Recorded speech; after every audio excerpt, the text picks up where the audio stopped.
Let us make man in our image, our likeness. Let him roll over the fish of the sea, over the birds of the air, over the cattle, over the wild animals, and over all creeping animals, creeping things that roll along the ground. So God created man in His image, in the image of God. He created him. Male and female, He created them. So yun yung unang-unang intention sa atin yan. So let us take a look for the concept of sonship. Si Adam ba ay anak ni Lord? Anak hindi. Sino? So, pero hindi niya ito galing sa kanya. Tama? Okay. Now, mayroong konsepto pagkakaroon ng anak. Sa ating pamilya, paano mo matatawag na siya ay anak mo? Ano ba? Anak ka ba ni ano? Bakit? Bakit mo na sa amin, anak kami ganito? Kasi, ang mukha. Number 2, yung apelyido. Diba? Apelyido niya. Number 3, tagapagmana. Diba? So, yun yung mga palatandaan na siya ay anak. Yun yung sinasabi ko na concept of sonship. Noong panahon ni Kristo, in the time of Jesus, the culture of sonship is like this. At the age of 5 to 7 years old, ang bata mula sa maglabas, mula sa unang taon hanggang edad ng 5 hanggang 7, ito ay nasa pangangalaga ng ina. Noong panahon ni Kristo. Pero pag over 7 years old na, ito ay direktang pangangalaga na ngayon ng tatay. Hindi na siya pinapapasok muna sa eskwelahan. Ito ay direktang sa pangangalaga ng tatay upang turuan siya ng basic skills. At mga konting kaalaman o kaalaman sa batas. Ito rin ay tinuturuan niya ng tinuturuan rin niya ito na maghanap. Tinutulungan niya na maghanap din ng asawa. At ito ay nagiging tagapagmana niya. Yun ang konsepto ng pagkaroon ng relasyon ng tatay at anak noong mga panahon ni Kristo. Ngayon ba, umiiral pa rin yun? Umiiral pa rin, di ba? Iba. Di ba? Di ba, may kaya lang, mga panahon na yun, pag lalaki, sa kanya lahat yung mana ng kanyang tatay. Hindi katulad ngayon, equal rights ng mana, di ba? So, hanggang ngayon, binamana niya. Kasi, makikita pa rin yung konsepto ng sonship hanggang ngayon sa ating panahon. Okay? So,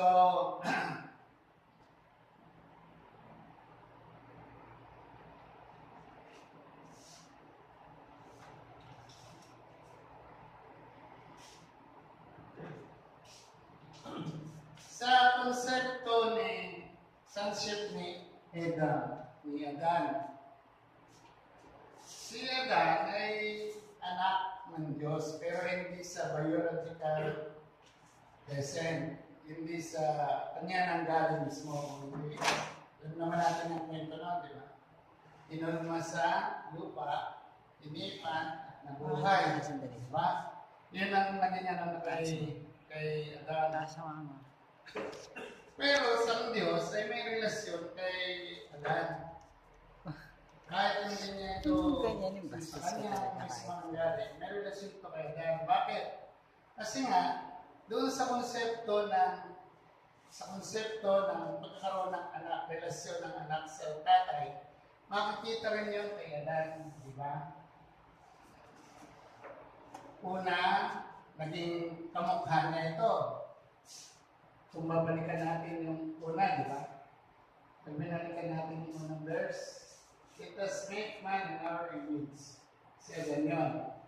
So, nandun yung isang konsepto ng pagiging relasyon nila ng anak sa tatay. And then, nagbigay rin siya ng law, batas. Tinuruan ng batas si Adan. Then God gave an order to man, saying, you may eat of every tree in the garden, but of the tree of the knowledge of good and evil you will not eat, for on the day you eat of it, you will die. Diba? And then, ito nga is, nananapan din siya ng asawa, diba? God had taken a rib from a man, formed into a woman, and brought her to the man. Kaya, nandun yung konsepto ng relasyon ng Diyos at ni Adan sa pagiging mag-ama. Okay? Then, tinuruan din ang basic skills. Let them roll over the piece of the sea, over the birds of the air, over the cattle, over the wild animals, and over all creeping things that crawl along the grass. And then by the time the Lord gave him a wife, and ordered them to go on and multiply, then the human race started. Ayun na yan. Diba? Ayun na yan. So, nung mag-start ang human race, we became sons and daughters of God. Diba? We became sons and daughters of God. Pero nagtagumpay ba? Hindi. Diba? Diba hindi nagtagumpay? Because Adam failed.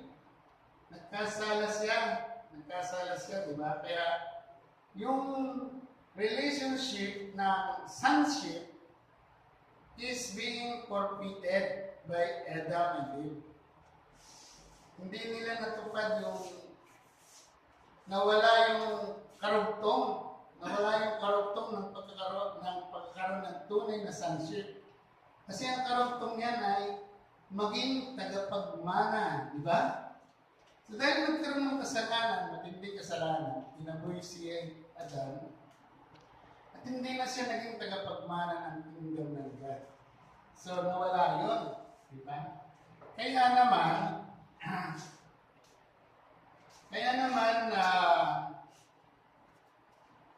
ang Diyos ay naghanap ng mga pamamaraan.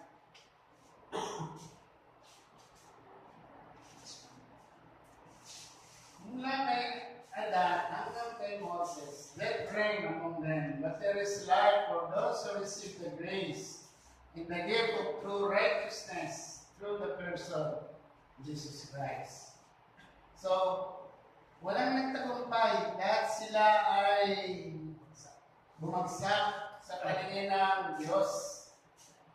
Hindi nakabawi ang tao sa pagiging sons and daughters. Hindi sila naging tagapagmana ng karya ng Diyos pagkat nandoon yung love of the flesh. Okay? So, ang Diyos ay lumanap ng paraan at ang paraan ay sino? Si Jesus Christ ang kinuha niya. Okay? Pero, yung relationship natin kay Jesus is that pinatunayan ni God na si Jesus ang new Adam. Scripture says that Adam, the first human being that was given natural life, but the last Adam has become a spirit that gives life. Si Adan, bigyan ng buhay. Pero ang si Kristo na naging huling baraha ng ating Diyos ay binigyan ng karapatan na magbigay ng buhay. Okay? Pero paano yun mangyayari? Paano mangyayari yun? So, Adam's fall was countered through Jesus and achieved his original purpose and began a new race. Nagkaroon ng bagong pag-asa ang sangkalibutan. And Jesus is truly God's Son. Yung nabitin kanina, papakita rito na si Kristo ang tunay na siyang anak ng Diyos sapagkat yung konsepto ng sonship ay natupad niya. He is the image of the unseen God. And for all creation, He is the firstborn, for in Him all things were created in heaven, in an earth, visible and invisible. So, kamukha siya ng Diyos. At siya rin yung tagapagmana. He is the one God appointed here of all things. Since through Him, He unfolded the stages of the world. So siya yung naging tagapagmana. So yung hindi natupad ni Adan, tinupad ng ating Panginoong sa Kristo. Christ came as the Son to where the house belongs, and we are His household provided that we stand firm in hope and courage. Nagkaroon ng pag-asa yung sonship at tayo ay naging sons and daughters ng ating Panginoon. So, being the sons and daughters, we have the responsibility to look for. Eh, meron tayong responsibilidad sa Diyos pagkat dahil dyan, we are adopted as sons and daughters given with the Spirit to live like Jesus.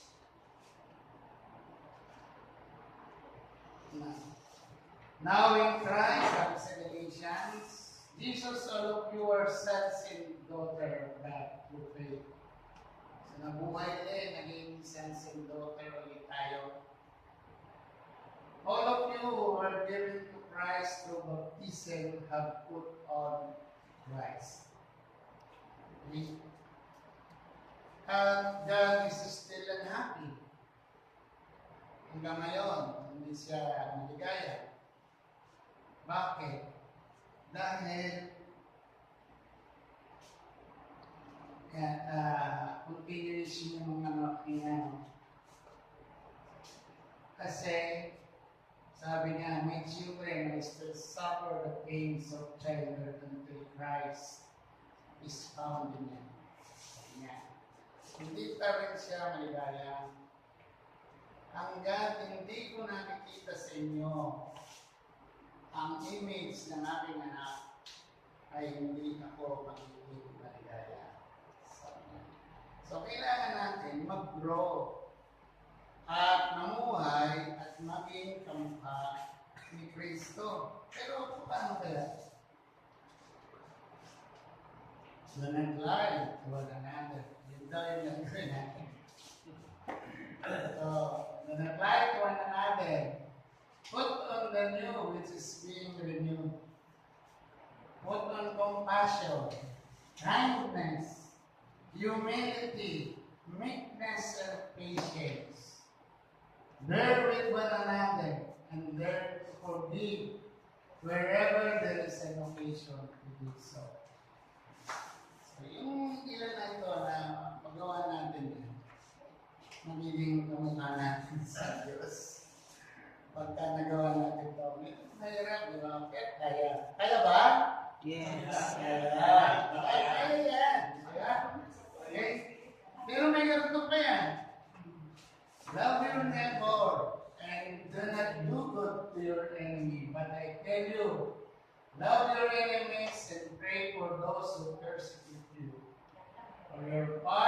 you shall be righteous, for your Father in heaven is righteous and perfect. Ayan. Yung utos ng ating Panginoon sa Kristo, sundin natin. And then, the last one, not everyone, bakit? Kasi not everyone who says to me, Lord, Lord, I will enter the kingdom of heaven, but the one who does the will of my heavenly Father. Hindi lahat ng katulad natin, hindi tayo sa pagtitipon na ito. Sigurado ka ba, nagkatanggapin ka na ni Lord? Hindi pa. Ako rin, hindi ko pa rin sure. Bakit? Dami kaya na.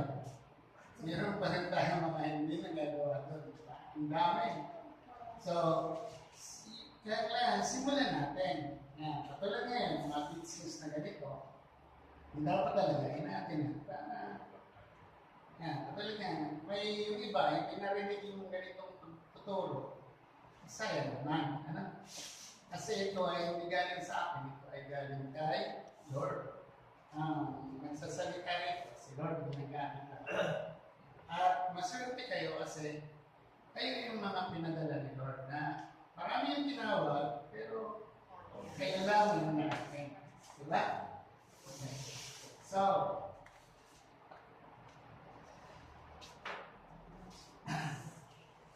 ito yung fruit of the Spirit. Ito yung fruit of the Spirit.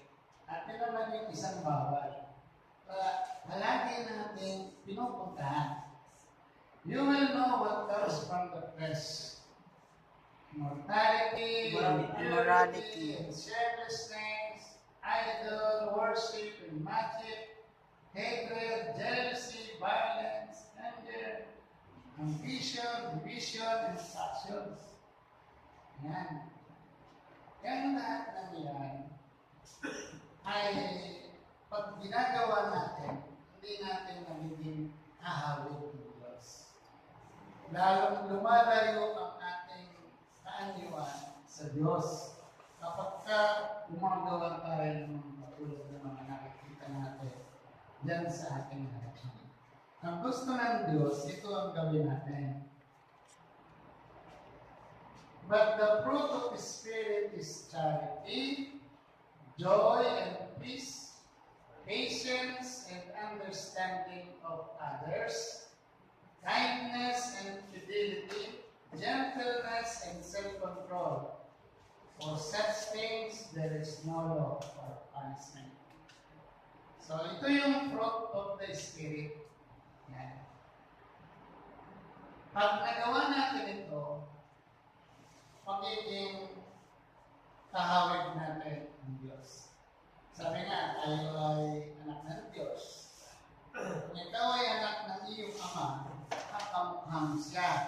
Diba? Sigurado makamukhang siya. Ngayon, tayo, para maging kamukha ng Diyos, kailangan sumunod tayo sa Diyos.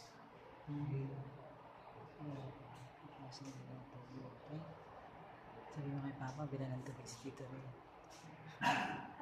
Tubig. Ano ba yung mga dapat nating gawin? There are Bilan ng four tubig si Tito Ray. principles of Speaker. maturity. Ang bagong mission natin ngayon, Hindi na sabi mo kay Papa.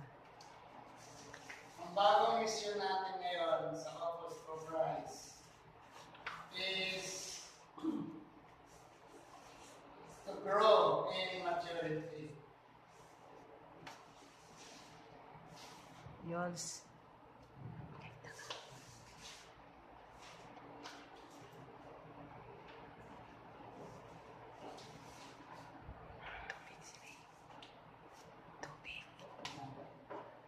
To make us mature sons and daughters, because He looks on us as still babies. Kaya hindi pa rin siya maligaya kasi hindi pa tayo mag-mature. Para pa rin tayo mga babies niya. Kailangan mag-mature tayo sa kanya. So, we have to forget the old self and be a new one.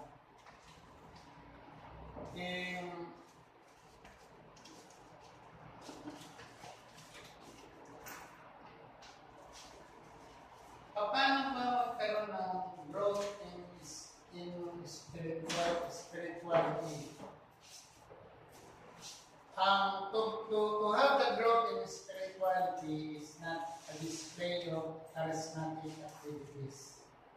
Hindi dahil kumakanta ka, bumibig pa ka dyan, mataas ang kamay mo, ay sapat na para sabihin na nag-grow ka na sa spiritual growth mo.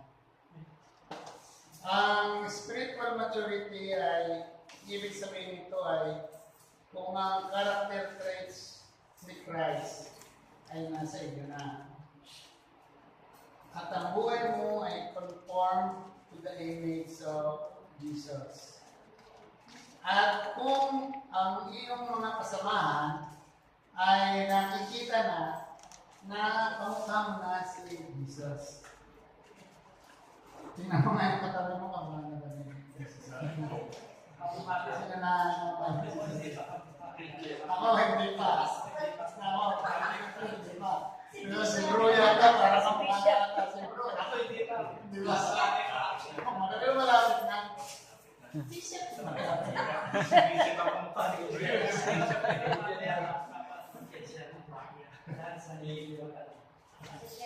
Ayan. Okay. So, pero merong apat na principles na Sis, pawak ka. how to grow in spiritual growth. Yung una, the new life principle. Makalme. So 1 Peter 1:23, since you are born again, not from mortal beings, but with enduring life, through the word of God, will live forever. Ano yung sabihin na? Ang tao kasi, pigilin mo man at pigilin, lalaki at lalaki ang tao, di ba? Kahit na anong gawin mo doon, ang tao, lalaki at lalaki yan. Pero, sa paglaki niya, kinakailangan ay nasa sentro niya ang Diyos. It should be God as the center of his life. Ang isang tuta, paglaki niyan, aso, hindi pwedeng maging baboy. Ganon yun. Pero, kahit lumaki ng lumaki yun, hindi mo naman yung naturuan kung paano sumunod sa'yo, hindi rin magiging successful ang paglaki mo. Ganon din yung buto. Pag nagtanim ka ng buto ng mansanas, kapag ang tumungong puno ay mansanas, di ba? At namunga ng maganda. Ang isang puno, pagka hindi mo na alagaan ng maayos, hindi mamumunga na maganda yan. Dahil hindi mo inalagaan. Kaya pag hindi namunga, di ba? So, walang basta, dapat tuloy na lang yan. So, parang ganun yung unang principle ng maturity. Kailangan maalagaan ito at mamuhay ito na ang si Kristo o ang Diyos ang nasa gitna ng kanyang buhay. Kung sa puno, dapat tubig, sunlight. Okay. Another principle, number 2 is yung the communion with God principle. Pag ang bata, palaging kasama ang tatay, asahan mo, isang araw, mamuhan na rin niya maglakad yan. Diba? Ganyan maglakad niya yan. Ganyan din niya maglakad yan. Uy, parang si Mr. Lawry yun. Okay, kapan? Tinan mo, anak pala talaga ni Mr. Lawry. Kasi, kamukha na pati pagsasalita. Kasi palaging kasama yung tatay. Di ba? Palaging kasama. Ganon din tayo. Pagka palagi natin kasama ang Diyos sa sarili natin, magiging kamukha rin tayo ng Diyos. Di ba? Living with God is becoming also like God.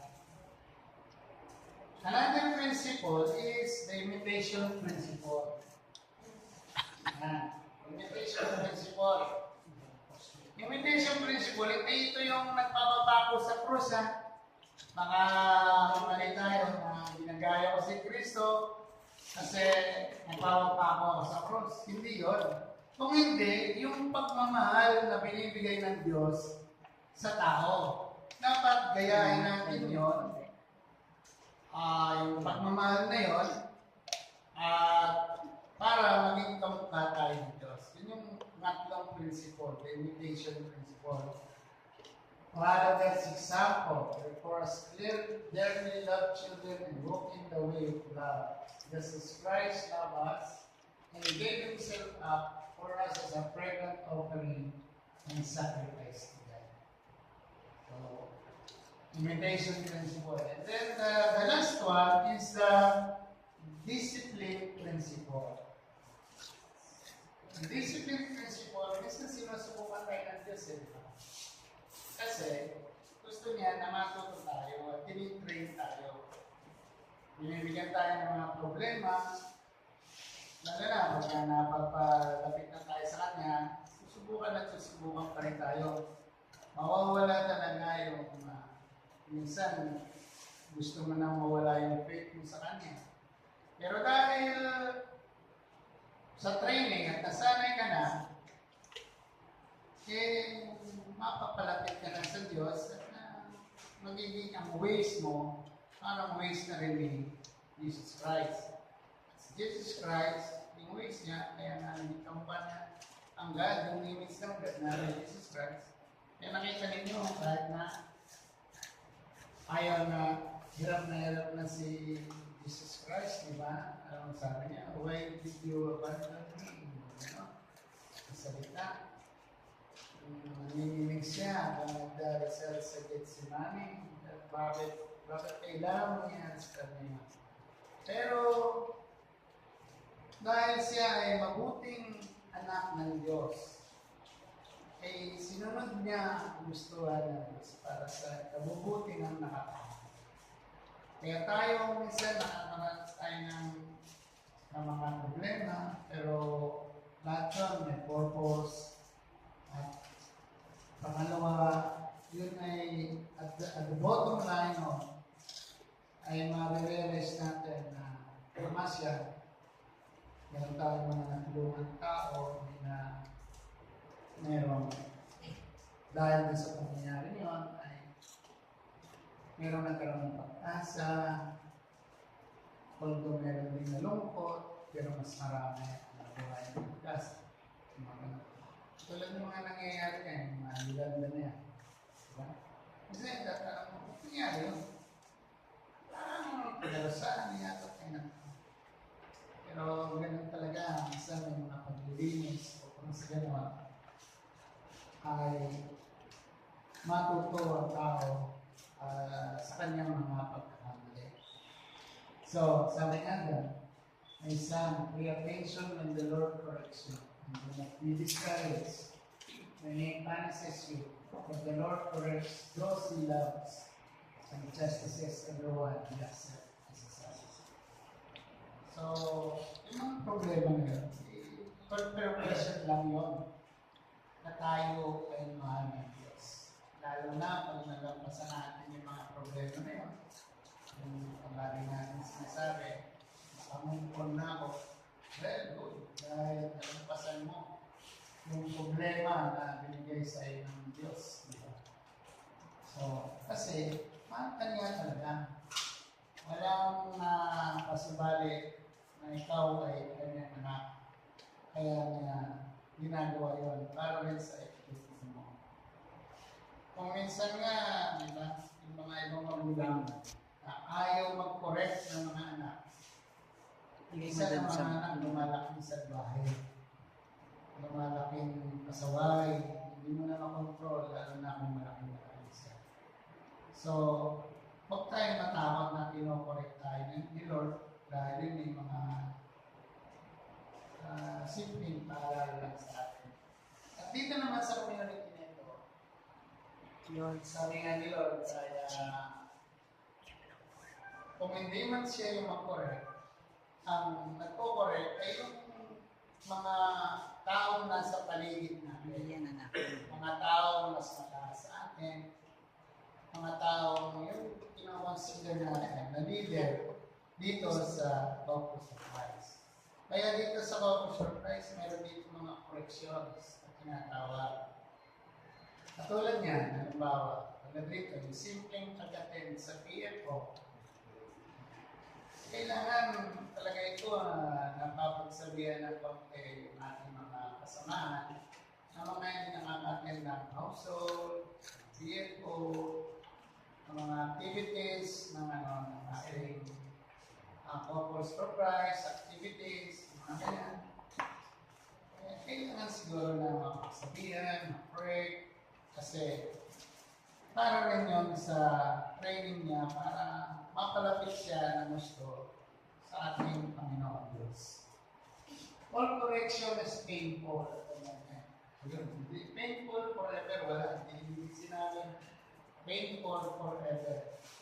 Ang sabi at the moment, rather than pleasant, later it brings the fruit of peace, that is holiness, to those who have been trained by you. Diba? Parang tatay na tinitignan ng anak. Diba? Parang ganyan lang. Ganyan lang si Lord sa atin. Laging nakaalala sa anak at pag nagkamali, pinagsasabihan niya. Okay? So, ang hamon natin ngayon, sana, kasi ito eh. Image of God pa lang ang naririnig natin. Ito ay isang series na mayroong 7 topic. Sana, doon sa mga susunod na talk, ito experimental lang namin ito ni Sister Baby. Kasi nga, sabi nga namin, kumuha naman tayo ng, huwag na muna ako, magaling na ng speaker. Sabi nga ng brother, bro, baka mamaya, bigla po ko team, nakakaya. O sige, ako na lang muna para kahit po konti, okay lang. Dahil wala naman yun. So, yun talaga yung napag-usapan namin doon sa bahay ni Brother Ronald. Kaya sana, pero natutuwa naman ako dahil ang dami natin ngayon ha. Ang dami natin ngayon. Kasi nung the last time na nag-talk tayo, parang siyam lang. Oo, marami yan, marami. So, sana, sa susunod, dumami pa ito. Dahil, maganda ito eh. Lalo na kung magtutok nito, lalo na yung mga talagang masang-asangan. 7 topics ito na puro fruit of the Spirit ang tema.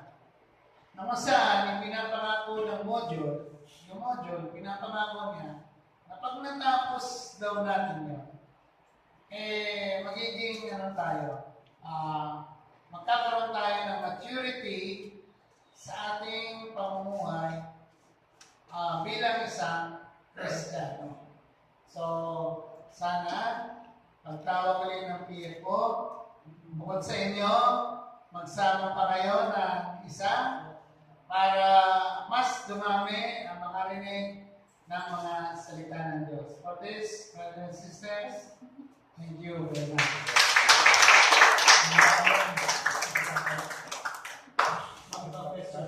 Maraming salamat.